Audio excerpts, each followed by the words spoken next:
J'avais envie d'évoquer avec vous ce matin un sujet qui me tient à cœur avec, vous savez, un peu comme quand il y a une idée qui revient, qui frappe à la porte comme ça à plusieurs reprises, et un mot qui est souvent associé à une qualité de leader, un mot qui revient souvent dans le registre du leadership, c'est la capacité d'anticipation. On est passé de la vision à l'anticipation, voilà. Et donc, il s'agirait aujourd'hui d'anticiper tout ce qui peut se passer, d'anticiper, de prévoir. Et ça m'évoque les mois, même quelques années qui précèdent, où il y avait un peu cette folie avec notamment l'intelligence artificielle d'arriver à prédire avec des algorithmes prédictifs. La prédiction, la prévision. Euh, et il y a une idée comme ça qui me revient sans cesse, c'est mais est-ce qu'un chef d'entreprise, c'est quelqu'un dont le métier c'est de prévoir ou de prédire, ou bien est-ce que notre métier d'entrepreneur ou de dirigeant d'entreprise, c'est de créer? Parce que c'est pas exactement la même chose d'anticiper et de prévoir ou de créer. Où est-ce qu'on en est aujourd'hui dans notre capacité à créer de la valeur pour nos clients, pour les gens qui travaillent avec nous, qu'ils soient salariés ou prestataires ou fournisseurs, et la valeur, aujourd'hui plus que jamais, à créer pour le monde, voilà, pour la société, pour la nature, pour le monde. Quand est-ce qu'on parle de notre capacité à créer? Pourquoi, d'où ça nous vient cette idée qu'il faille tout anticiper, tout prévoir, tout prédire? J'ai un peu de mal à comprendre pourquoi on est absolument passionné par cette prédiction et pourquoi on consacre aussi peu de temps à notre capacité à créer à nouveau. Il y a des gens dont c'est le métier d'anticiper, ça s'appelle des assureurs. Mais j'ai pas le sentiment qu'un entrepreneur et un assureur, ils font le même métier. Voilà, ce sont deux métiers différents. Alors ne me faites pas dire ce que j'ai pas dit. Bien sûr qu'en tant que dirigeant d'entreprise, nous avons des risques à évaluer.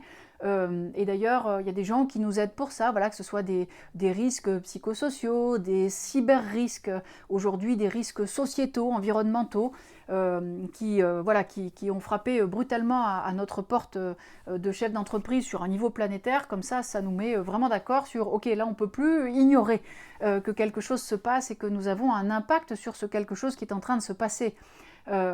Pour le coup, on ne peut pas faire comme si on était surpris.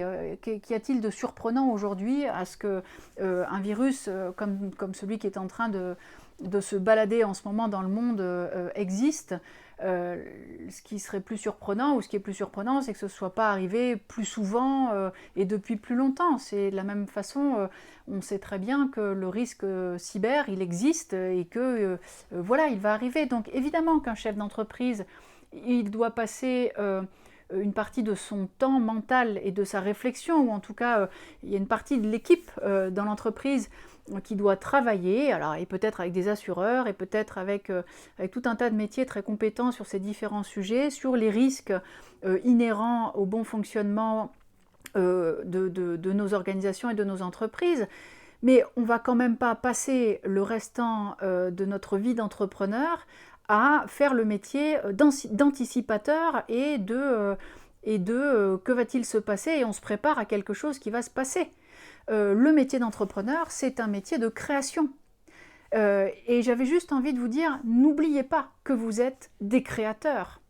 Et si vous n'êtes pas très clairement, si vous n'êtes pas très au clair avec cette idée que vous créez une valeur et que vous la distribuez en interne, en externe et plus globalement dans la société et dans le monde, et ça peut se réduire à une région, à votre voisinage, et c'est très bien aussi.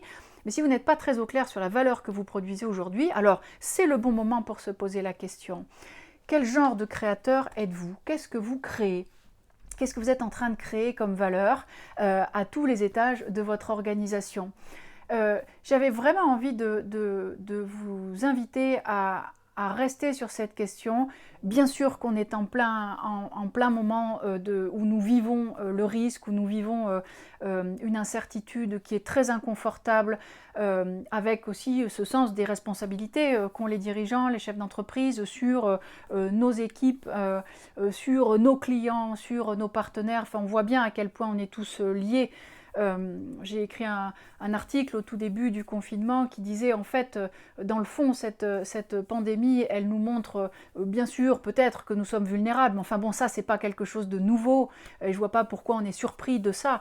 En revanche, ça montre à quel point nous sommes interdépendants, à quel point nous sommes connectés et interdépendants. Et au milieu de cette connexion et de cette interdépendance d'individus, d'organisations qui tendent à créer de la valeur, voilà, pour des clients, pour des patients, pour des utilisateurs, pour les équipes qui participent à la réalisation de cette création de valeur. J'avais juste envie de vous dire, souvenez-vous que vous êtes des créateurs.